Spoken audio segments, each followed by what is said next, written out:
Welcome to the Love of the Star podcast. I am Bobby Belt, Dallas Cowboys insider for 105 Through the Fan in Dallas, joined as always by former Super Bowl winning NFL scout Brian Broaddus. He is now the co-host of the G-Bag Nation, 2 to 7 p.m. Central, Monday through Friday on 105 Through the Fan. You can also catch him as the pre- and post-game co-host on the Dallas Cowboys radio network. Brian, how you doing today? I'm doing excellent, Robert. Thank you very much. When we recorded last on Monday night, and the T.Y. Hilton signing had been made, what if I would have asked you right then, Brian, what percentage chance do you think it is that Odell Beckham Jr. signs with the Cowboys before February? What would your percentage chance have been that night? Zero. I think I was about 0, maybe 1%, but practically zero. As I ask you here tonight, as we record on Thursday night, what is your percentage at now? 40. Seriously. Yeah, it's funny, Bobby. I remember all the parameters I put on it. I put 75, 60, 50, and then as you just asked me, 0. And I think now from what and I work with our buddies over there at DallasCowboys.com with the Cowboys Break with Derek Eagleton and Nick Eatman and Amber Garcia. And I mean, so I'm over at the Star like you every morning. And, the building was still buzzing about it. They were still buzzing. And, Nick Eatman is a guy that I've known for 14 years, working with him, off and on, but I've known him for 14 years. Nick was never a guy that ever just threw something up against the wall and hope it stuck. Nick is a guy of dropping hints. Nick is what I call the implier, and Nick will imply stuff that you should know. And so, that's the thing about it with Nick. And, he wrote a piece for DallasCowboys.com on Thursday talking about the possibility of Odell Beckham still getting signed. And if working in that building, that everybody reads DallasCowboys.com. Jerry, Steven, Jerry Jr., Charlotte, whatever order you want to put them all in, that's who reads things on DallasCowboys.com. So when you post a story, and if you say something that might be like, we need to take that down, or we should not post that, and there's a lot of things that get posted that probably shouldn't be posted, but that's the beauty of working there because Jerry and the family allow you to do it. So Nick's writing that story. I went from 0% and then talking and being on a show with Nick to he's got me convinced because he's like on Monday, he was at 90. I mean, he was at 90%. Then he went down to 40, like me. Then he went back up to 80. He was on the radio with you guys on 105.3 The Fan, and that you guys got him on smartly. And he said, Sean Sharif asked him, where are you at percentage-wise? He said 80%. And I think that shocked Sean. I don't want to speak for you. I think your answer was 5, So yeah, it's one of those things where I don't think there's people in that organization that want this to happen except the one guy that matters. Yep. And that's the owner, general manager. Everybody else, and we had this discussion on DallasCowboys.com, is this Jerry Jones's Johnny Manziel moment? Is this the Johnny Manziel moment where Jerry stops everybody and goes, wait a minute, that tag is still on the board over there. That tag is still there. And then you've got Steven saying, well, wait a minute, Zach Martin is our highest graded player. Zach Martin, that's our guy. They lose out to Ryan Shazier, who goes to Pittsburgh the pick before. Now the doubt happens in the room where it's like, whoa, wait a minute, Manziel's there, Martin's there. And then you've got Will and Jerry and Jason Garrett and Steven all sitting there, and Jerry's fighting for what's wrong with Johnny Manziel. That's the discussion they have. I don't know if this is Jerry's Johnny Manziel moment, but he is making people over there think about it. And, Jerry Jones is 80 years old. And if he sees an opportunity, I would have loved to have been on the couch while he and Odell Beckham were talking about, when they had their meeting. I think that would have been, you talk about two guys with big egos and, big ideas and, all that stuff. That would have been a great conversation to hear. And I still believe that Jerry's seen Odell Beckham play twice a year. Maybe not the level, now, but he remembers the Super Bowl last year. He remembers the one-handed catch at the Meadowlands. He remembers so many things about Odell Beckham that it's hard for him to let that go. I really, really do. Whereas everybody in this organization is like, Jerry, we got T.Y. Hilton over here, 10 hours a day, reading playbook, learning, healthy. All these people are talking about what they just did. And Jerry's like, you guys don't understand. This guy's like a difference maker, and I just think that's Jerry's argument. I think everybody over there has to respect him, because if you don't, you're going to end up doing podcasts with Bobby Belt, on a weekly basis. Which, for those of you who may be a little confused, like, wait, what changed here? Jerry Jones was at the league meetings on Wednesday that were being held in Las Colinas, a suburb of the Dallas area, and Jerry was pretty adamant, said, stand by on Odell Beckham Jr. Like news could break at any time. And we've heard him say things like that, and we all kind of go, okay. But when Nick Eatman sits up and takes notice, or I talk to other people who were there present for it, and they all universally are like, oh yeah, it definitely felt different. It felt like legitimately something could come here. Then that makes everybody kind of sit up and take notice. I do agree with you. I think that this is ultimately the reason why I still sit at 5%. The only reason why I won't move off that is because this has been the most inconsistently sourced story I've ever talked about, where people I talk to will say one thing one day, and then the next day they'll say something else, or I'm getting two conflicting opinions from people who are usually both on the same page and usually pretty good. And that's not a critique of those individuals or anything else. That's just the reality of how this situation has played out. It's been very unpredictable. And the most unpredictable aspect of this is ultimately Jerry's the one who wants him. And I don't think anybody else is really too high on the idea. Not that they dislike the player Odell Beckham Jr., but I just think they think this isn't practical. What are we doing? But if the 5% I'm giving here is Jerry going rogue, and I said this morning on Sean and RJ at 105 through the fan, going rogue's a bad word for it, because ultimately he's the owner and the general manager. He is Jim Irsay and Chris Ballard. He is, Stan Kroenke and Les Snead. He's both those guys, and it's ultimately his call. And so if he wants to do it, he's well within his right to do it and make that call as the guy who, especially for a guy who in recent years, Brian, Jerry has not done this. Jerry generally, even when it's been difficult for him, generally listens to the counsel he's getting from his sort of brain trust in the front office. He very rarely, I think, goes against a consensus. Yeah, I think that's, with Jerry, and he really trusts Steven. He really trusts Will. He really trusts Jim Maurer and Britt Brown and Mike McCarthy. Dan Quinn. There's a lot of trust. But I think Jerry sees an opportunity here. He sees an opportunity. I think Jerry, if you told him, listen, you're going to have to write a $2 million check to Odell Beckham, but he's going to help you win a playoff game, he would absolutely do that. And I think that's what he's banking on right now. I think he believes so much in the player, but he also believes in Britt Brown, who is going to rehab this guy. Now, if we had an opportunity to talk to Britt's very low key, doesn't talk many people, doesn't really give you much on that. I mean, he's really, really great at his job. I've known him for 14 years.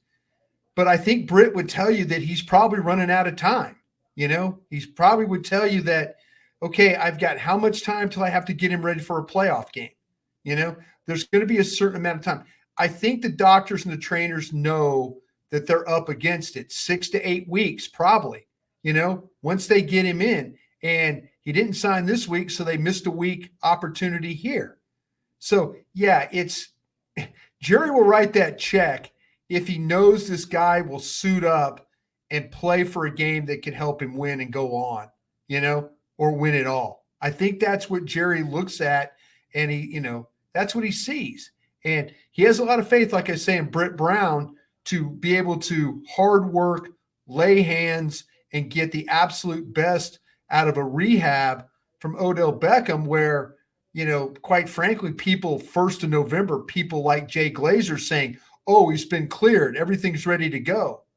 Well, no, he's not. So I think the world on November 1st was excited because of Odell Beckham. And then by December 12th, they were, this knee isn't exactly right. So that's kind of where we're at right now. What do you think? Because you talk about that rehab window. What would you guess then? We need to have this done Friday or this Monday? Thing can't, this thing has got to, this thing has got to go. It's got to be the next couple days, right? It can't go like I said, I know Britt and I know how they operate. They're very methodical when it comes to the preparation, down to the day, down to the hour, down to the minute. You look at what they did with Dak Prescott, what they did with Michael Gallup, what they've done with Tyron. Hell, Tyron Smith, you and I were at the practice field at the Star when he was laying on the damn ground, and now all of a sudden it's Jerry's right. Meaningful football. Here we are, Tyron Smith, meaningful football. And a lot of it has to do with the type of patient that Tyron Smith is, but what Britt Brown has been able. The best thing that could happen to Odell Beckham, I'm just going to say this. The best thing, if I could give him one bit of advice, sign here, get paid, rehab. You will be so much better when you visit teams in March. Your level of fitness will be beyond what you could do working on your own or working with people in Arizona. This guy will bring you to a level. Gallup blew out his knee and he got a contract extension. Yeah. That just shows you, what this guy's capable of doing. Yeah. So my advice, if I could just LSU, man to man, tiger to tiger, if I could give him advice, get here, get situated, be ready to work. That guy will get you ready. And he probably could get you a contract that you didn't think you were going to get. Let's say Monday is their deadline, just in theory. Let's say Monday's the day we got to make up our minds here. We're at week 7. They go into Jacksonville this weekend, and they lose. More or less likely, you think, to pull the trigger on Odell Beckham if they lose? Do you think no shame to lose? No shame to lose. Hey, no shame to losing to Jacksonville now, by the way. No, but you remember. Shame to losing to Houston. No shame losing to Jacksonville. The went off the goalpost against Washington, and 2 days later the Amari Cooper trade happened. Now that wasn't the entire. They were already working on something there, but it did feel like, man, that was one more push of just we got to get this offense going. If this offense goes out there and struggles, even to a solid Jacksonville team, do you think that in Jerry's mind it's like, man, we've struggled the last couple weeks. Now we lose a game. We definitely need to make sure we have Odell Beckham here for the stretch run. Or do you think it doesn't move the needle at all either direction? Well, you might have an opportunity here on Thursday night as we tape. Seattle's playing San Francisco. Seattle loses. That's part of that playoff scenario thing that can kind of, but yeah, I feel like that. I don't think they're tied together.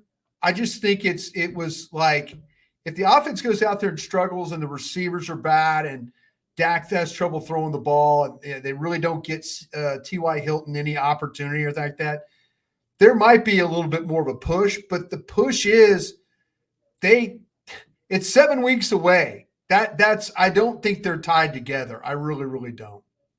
You're listening to the Love of the Star podcast. The Love of the Star is an Odyssey podcast. You can find it on the Odyssey app or wherever you get your podcasts. Now, Brian, we went a little long on the Odell Beckham conversation, but I think it's the most interesting, and so I wanted to take it that way. So I'm going to adjust a little bit. We're going to talk about right tackle here, and then hopefully we can work in the Jacksonville. Get an answer for me at right tackle? We'll see. If we don't work in the Jacksonville stuff, then obviously we've got another episode coming for you guys this week. We'll tackle that a lot more, but let's start with the right tackle, see how long we go here. Terrence Steele obviously tore his ACL earlier this week. Devastating injury for the Cowboys. First, just let's give some props right there. Brian, I know you were somebody who has said that you had a lot of doubts about him, and I know he struggled against Houston, but called him a liability. But ultimately came out. I called him a liability coming out of training camp. Yes, and ultimately came out and was a really good. I would say he's been a top 10 type of starting right tackle, which obviously right tackle a little bit different in terms of the studs are usually the best players are usually at left tackle, but for right tackle specific, I think Terrence Steele has a case for being a top 10 right tackle in the NFL this season, and a guy who's been really good as a run blocker. Like an elite level run blocker at right tackle. Zach Martin has called him the best guy they've had on the offensive line this year, just being, consistent and knowing what they've been able to get out of him. So just start there. Just your thoughts on how Terrence Steele has evolved and the credit that's due him just for the work he's put in. Thought it was going to be a real problem trying to replace Lyle Collins at right tackle. I love Lyle Collins, and it's not just an LSU thing. I really do. The problem is that Lyle Collins, there's things about him off the field. There's reliability issues. There's things that they just weren't very happy with. They weren't very happy with how banged up he is, how hurt he is. Availability, that's something they talked about. I felt like that here was Steele. When you talk to people about Steele, first in, last out, works in the weight room, studies hard, wants to learn, wants to get better, doesn't feel like he's arrived. All these things that a coach absolutely loves. Joe Philbin did a great job with him. Yeah, we should have known something. We should have known something last year when he had to make all those starts, and did a super job. We should have known that. And I saw things in camp. I didn't think he was powerful enough as a pass blocker. The run blocking stuff, I think, is one of his strengths for sure. But did I think it was this much of a strength? No. I totally misevaluated the player. But I'll tell you what, though, he wasn't a liability. Again, there are things like last week in the game. I don't think him nor Tyler Smith were particularly great as pass blockers. I don't think they killed you in the game, but I don't think it was, you got to grade 65 plays. So, doing that, generally what's going to happen is Terrence Steele is going to grade well on 62 of the 65 plays. And you just hope that the other 3 plays that he doesn't kill you. But, like any other offensive lineman, he's going to have a minus or 2. The problem was I thought he was going to have 10 minuses, and he only has 2. So credit to him, credit to Joe Philbin for getting the job done there. Now the solution at right tackle, which in the immediate aftermath of the game, Jerry Jones had talked about Terrence Steele and the replacement there that they were looking at, and said it sounded like a lot of Jason Peters, Josh Ball. That looked like the direction they were going to head in terms of trying to address it. Didn't make it clear if that meant an in-game rotation or more a competition, and they would settle on somebody moving forward. But now this Terrence Steele injury seems to have complicated things a little bit. It sounds like, just from talking to people around the building, and I think from you talking to people as well, it sounds like we're heading towards Tyron Smith being part of this equation. That, 11, 12 years into his career, Tyron Smith is going to make a position change back to where he played as a rookie. And it looks like we're heading towards Tyron Smith at right tackle for the foreseeable future, with Tyler Smith staying where he's at. Before we dive into the right tackle aspect of it, I want to quickly just ask you about your thoughts about Tyler Smith. Do you think that is a vote of confidence for it? That's our left tackle of the future. We're not going to mess with that. He's already spent too much time there.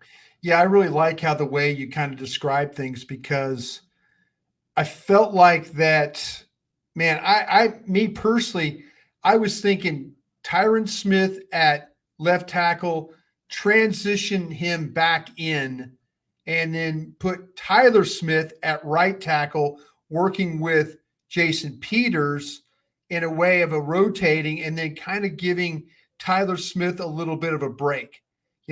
Wasn't great against the Giants. I mentioned how he struggled a little bit last week. And so I thought, well, maybe this is the point where Tyler Smith just can kind of use a little bit of a rest, a little bit, taking some of the pressure off. But no, I mean, the way you described it, I think you're absolutely right, Bobby. I think, that they're thinking Tyler Smith's the left tackle of the future.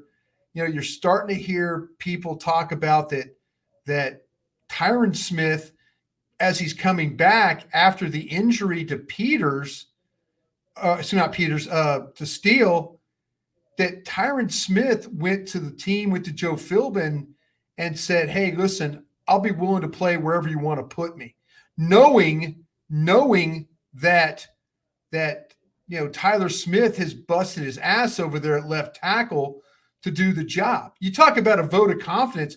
If a Hall of Fame left tackle is telling the front office and the coaches, "Hey, you need to keep that kid at left tackle, and I'll play where I need to play."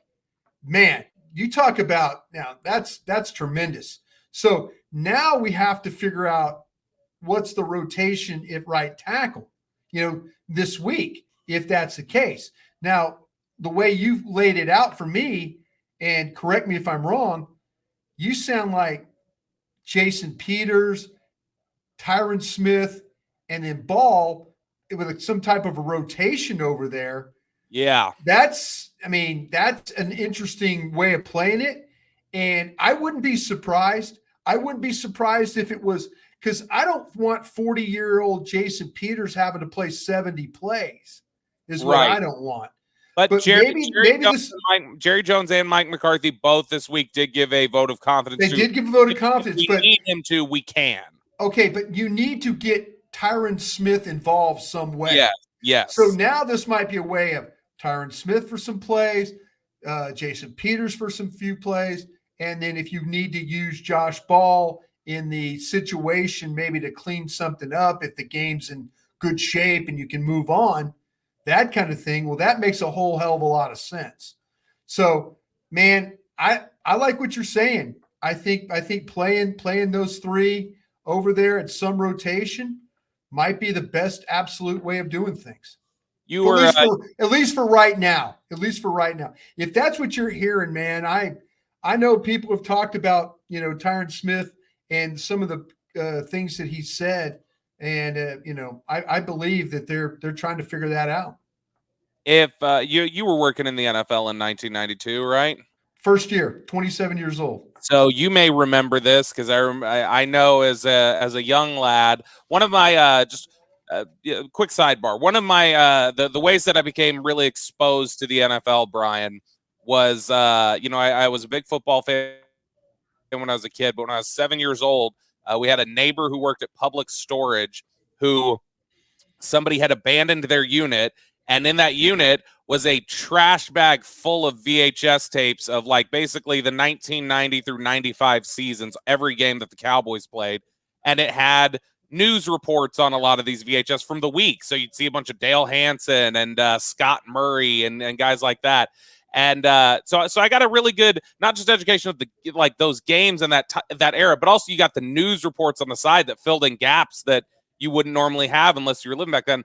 And I remember specifically a ton of chatter on in 1992 about when John Elway went down and the Broncos were rotating every series Sean Moore and Tommy Maddox at quarterback.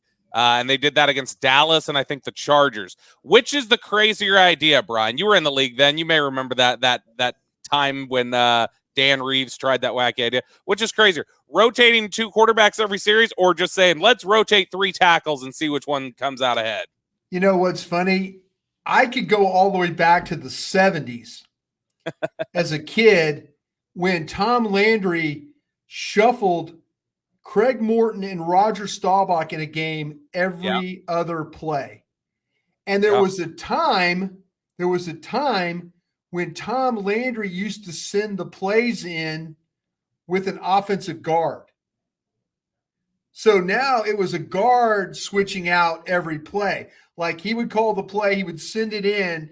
Can you imagine I mean, seriously. That's wild. Zach Martin jogging on the field, telling Dak what the play is, and then jogging off after the play, and another guy come in, McGovern comes in, and these but there were times where coaches would call the plays, but the quarterbacks kind of called the plays too. But Landry would shuttle offensive linemen. He shuttled quarterbacks that one game. They got beat. I think it was against the Bears. They got beat. But yeah, it was a kind of a crazy time for doing that. And yeah, you're right. I've never seen where 3 offensive tackles have ever played in a game unless something happened injury-wise. That's the only time, yeah. Do you think this is a 1-week experiment, a 1 week, let's see who, what cream rises to the top, let's see who stands out? Or do you think this is the plan for the foreseeable future? Like, we're just going to rotate moving forward, keep guys fresh, this is how we'll do things? Or are we eventually just going to say, okay, Tyron Smith played better or Jason Peters played better, but we're going to set them up at right tackle? If you get through this game and somehow, some way you get the victory, I mean, hey, you're favored in the game. I think it's going to be a really tough game. I know on Friday we'll give our predictions, but when you look at this game, I think it's about ramping up Tyron Smith. And if he can get to the point where they feel totally comfortable about him playing against Philadelphia at right tackle, then by all means, that's what you're going to see. And you're going to see Jason Peters then become the swing guy, whether it's left tackle or right tackle, with Josh Ball being the guy that's probably predominantly going to play on the right side. So you might have Peters on the left side backing up Tyler Smith, and then Josh Ball on the right side backing up Tyron Smith in these games. You mentioned earlier how big it is that a Hall of Famer would be moving over to right tackle. We got 2 Hall of Famers playing the position. What I was about to say. You had 2 Hall of Famers here that Tyler Smith. 3 Hall of Fame linemen playing right now on this team. And that's a big credit, obviously, to Tyler Smith. But the forgotten guy here a little bit. You didn't think I was going to mention Biotish as the Hall of Famer, right? I know. I thought that went without saying. We knew Biadez was the difference maker. But hey, look, how does that happen? I mean, it's a tough name. If you don't know the phonetic, it's a tough name to figure out. It's not. It's not. Biadaz. Without the phonetic, you would have guessed it's Biotish. I wouldn't have. I had no idea. The man is playing his ass off, and he's Biadaz. Biadaz. That's Jerry Jones's, and I think Steven is also called. Steven's also on that too, yeah. But the guy we maybe haven't talked about enough here is that amidst all this shuffling, part of this is also about seemingly you don't want to take Connor McGovern off the field. Exactly right. And so there's a guy now. If Terrence Steele is a testament to Joe Philbin, winning in spite of maybe or proving correct in spite of maybe what some thoughts were in the personnel department about the player, a guy who went undrafted, Connor McGovern, you might be able to say, is a victory for the personnel department over the doubts of the offensive line coach. Yeah, because that wasn't his guy. And and if you talk to, as you and I talked to a lot of people in the scouting department around, and I know some guys have come and gone and whatever with the scouting department, had some changes here recently, but you look at, they had a second round grade. They had a top of the second round grade on Connor McGovern. I mean, they Tristan Hill, who went above it. Higher, and they went ahead and took the tackle over the guard there. But that wasn't a Joe Philbin guy, and he has really had to overcome not being that offensive line stuff. If you're not the guy's guy, that's tough. Need a sponsor. Tough. See, that's how you need sponsors. That's how Terrence Steele got a sponsor from Joe Philbin because he was willing to do everything that Joe asked him to do. Lyle Collins, on the other hand, not so much, So yeah, it's I think that you have to give Connor McGovern a lot of credit because I was having problems taking him off the field myself. And I think the Cowboys ultimately did too. You were listening to the Love of the Star podcast. The Love of the Star is an Odyssey podcast. You can find it on the Odyssey app or wherever you get your podcasts. All right, Brian, it is now time for the Dean Julia Love of the Star mailbag. It's brought to you by Dean Julia on Twitter. Let's work in some of these questions here. First question, and I just like this one for the Dean Julia asked me a question. I need to get back to him. I'm sorry I didn't get back to him. This question from Russell Mabe and Brian. This offseason, would you be in favor of Jerry signing or trading for the guard Connor McGovern from the Jets, just for the sake of confusion? That's very clever. Have you ever run into an instance, whether it be in training camp or anything else in all years of the NFL, where you had two guys with the same name on the same roster? Oh, geez, Bobby, why are you doing this? Okay, Green Bay. No, I don't think so. Philly. No, in Philly. Was there ever a Chris Jones in Philly? No. I'm trying to think. I don't think so. Jacksonville. I don't think so. No, I don't think it's happened to me, Bobby. I don't think Cowboys, so. Man, if they went and got Connor McGovern, and you have two Connor McGoverns who both play guard center, and you have Connor McGovern, Tyron Smith, and then you still have a Tyler Biadasz in the center. And Tyler Biadasz. Mess it up. So it would be quite confusing. But I'd be in favor. It's a great question. I don't think I've ever been. The closest you would ever be was like a Chris Jones, or it's got to be something like that. But I don't think I've ever had to go through that. Question here from Johnny. Mr. Broadus, do you think that Kellen Moore will ever get his play calling right? More running, less passing plays is the key to winning for the Cowboys. It's not that hard. Well, the fact that he buttered me up with the Mr. Broadus thing, I think it deserves a good answer. You know what? I think there's things that Kellen Moore is really, really good at. I think there's some creativity to his game. I don't know where it goes at times on the goal line. You were so creative in some of the things that you've done, with the Colts and that game, and the little shovel pass, pop pass, whatever, getting guys moving, all that. And then you run the ball 4 straight times, last week against the Texans. And maybe it was a little cavalier. Maybe it was like, hey, we ran the ball all the way down here. We're going to just run it in again. I felt like, though, on the 1st and 8, I think it was, that maybe you need a little bit more, maybe it's like, okay, try something here. Do a little motion there.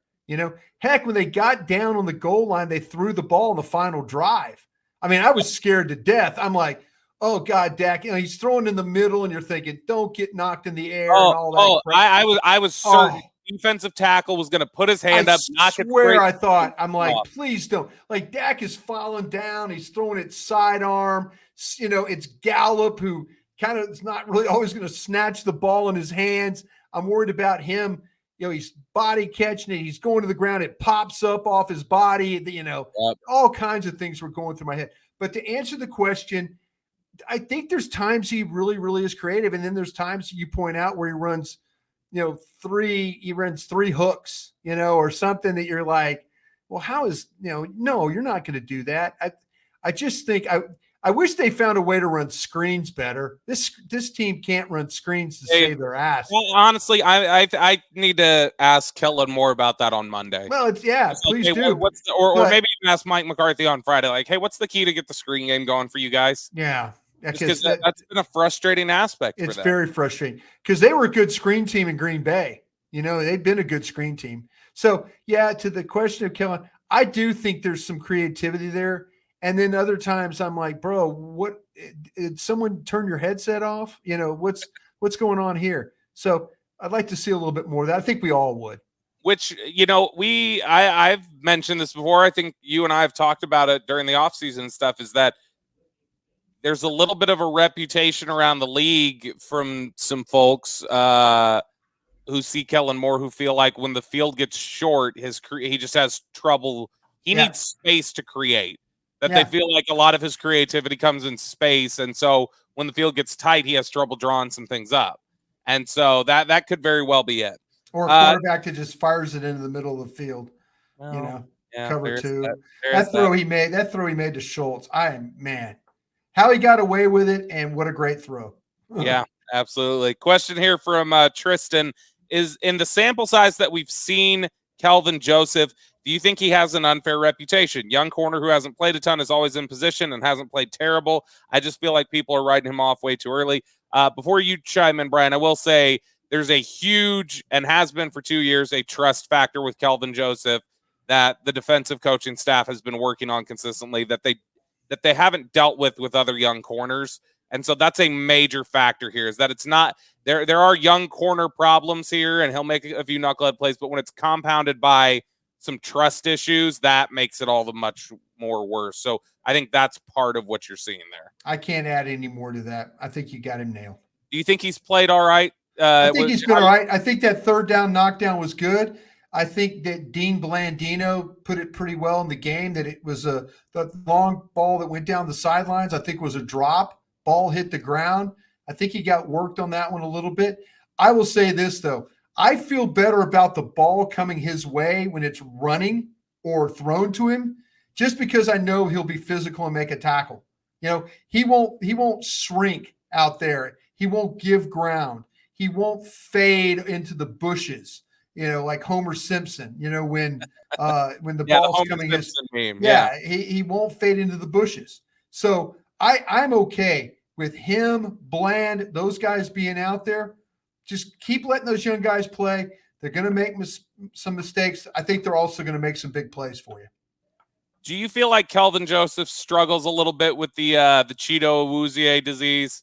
In the right position, doesn't always see the ball. Well, I think he's just as quick. I think he's tougher. I think he's a little bit, I don't know about the awareness as well. I think that's something you kind of develop. I think you develop a little bit of awareness and feel for how to play. And maybe Awuzie had a little bit of that, because he would be in perfect position to make plays and then just faint on the play. So, yeah, I just like to believe that this, I said a bunch, this kid he hasn't played a lot. I mean, he didn't play at LSU and he didn't play at Kentucky. There's a lot of pressure on him because he's a second-round pick, and then a lot of pressure on him because he was unfortunately in a situation that nobody would ever want to be in. But he found himself in that situation, and he's trying to rally back from those things. Next question here from Mitch Silver. Why has the Cowboys roster for so long had such a deep aversion to deep threat? Take